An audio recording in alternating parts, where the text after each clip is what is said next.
At a time when life and death hung by a single decision, Ibrahim Traoré forced the court to listen to him. Not only did he challenge a $500 million fine with his sheer will, but he also dealt a blow to the entire judicial system, leaving nothing the same again.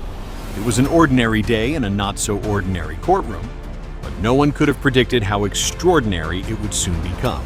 Ibrahim Traoré stood at the center, surrounded by the finest lawyers, the sharpest legal minds, and a courtroom full of spectators eager to witness his fall. The stakes were immense. Millions of dollars had been lost, empires teetered on the edge, and a series of accusations hung over Ibrahim like a dark cloud. Financial misconduct, fraud, tax evasion. The charges were as severe as they came, but despite the weight of the world on his shoulders, Ibrahim showed no fear, no hesitation. His eyes, calm and steady, scanned the room, as if this were just another day at the office. Judge Thomas, a towering figure in the legal world, presided over the trial with an air of unshakable authority. He was known for his ruthless efficiency, cutting through red tape like a hot knife through butter. When he spoke, people listened whether they wanted to or not.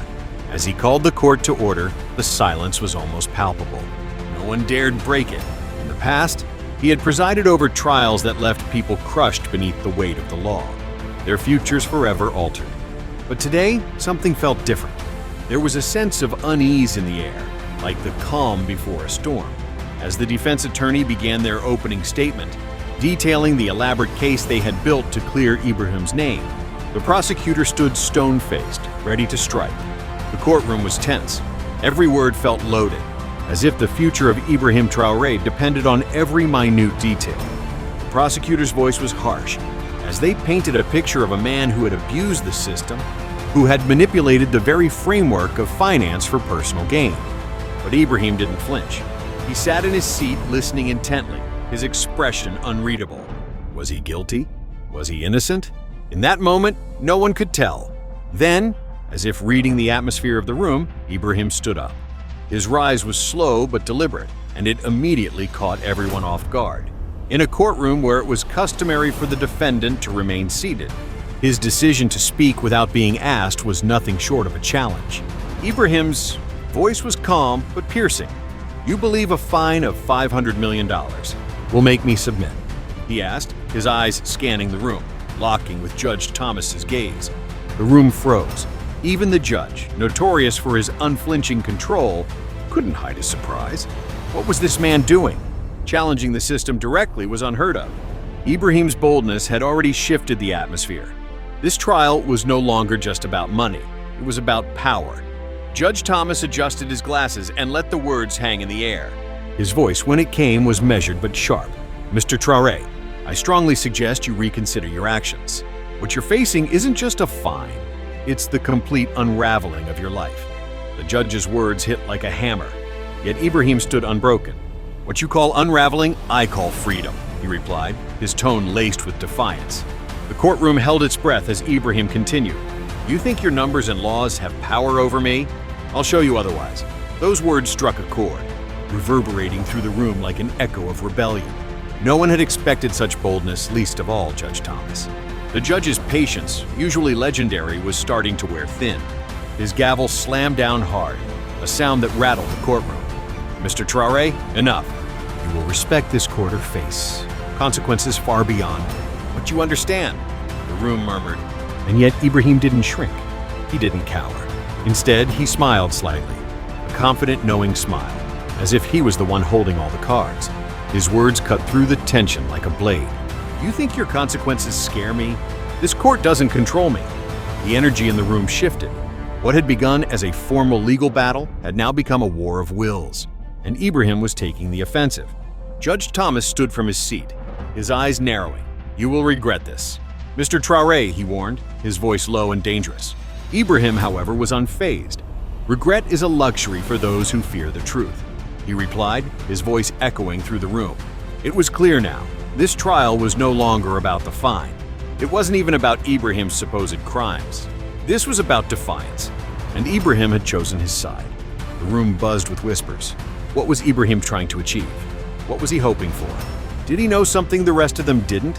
The judge's decision came down quickly.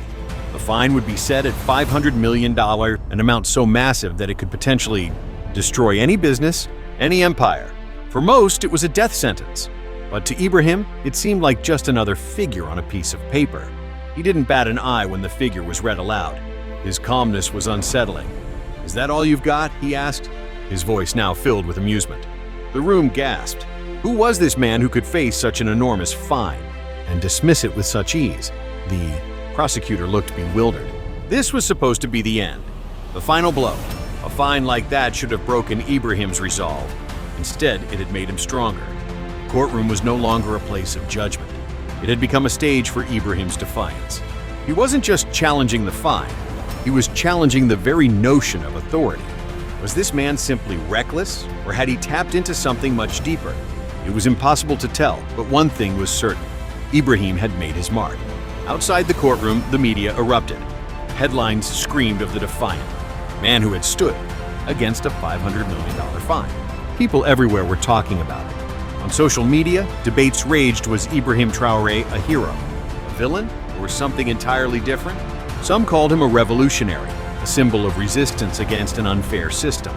Others called him a fool, a man who had overestimated his power. But as the days passed, the conversation grew louder. Ibrahim wasn't just a man on trial. He was now a movement. The trial didn't end there. It dragged on for months. As public interest grew and the media kept pushing the story, Ibrahim became a symbol for those who felt oppressed by the system, those who believed the legal and financial powers had grown too big, too controlling. Protests sprung up in cities around the world. Ibrahim's story resonated with anyone who had ever felt small, anyone who had ever been crushed by the weight of an unjust system. His words echoed in their minds. "You think your laws have power? I'll show you otherwise." Inside the courtroom, the pressure on Judge Thomas began to mount. Legal experts and activists were watching, questioning every move he made. Could the court maintain its authority if it gave in to public pressure? Could they silence Ibrahim without creating a backlash that would tear the system apart? Judge Thomas was no longer just a judge. He was a man caught in the middle of a storm he hadn't seen coming. As the trial entered its final stages, something extraordinary happened. The court, once a symbol of unyielding power, began to unravel. Legal loopholes that no one had noticed before came to light. Documents were revealed, casting doubt on the very foundation of the case. Ibrahim had played the game better than anyone had expected, and the system, for the first time, seemed vulnerable. What had started as a simple trial had turned into a full-blown crisis of legitimacy. And then came the shocking conclusion. The fine was reduced dramatically.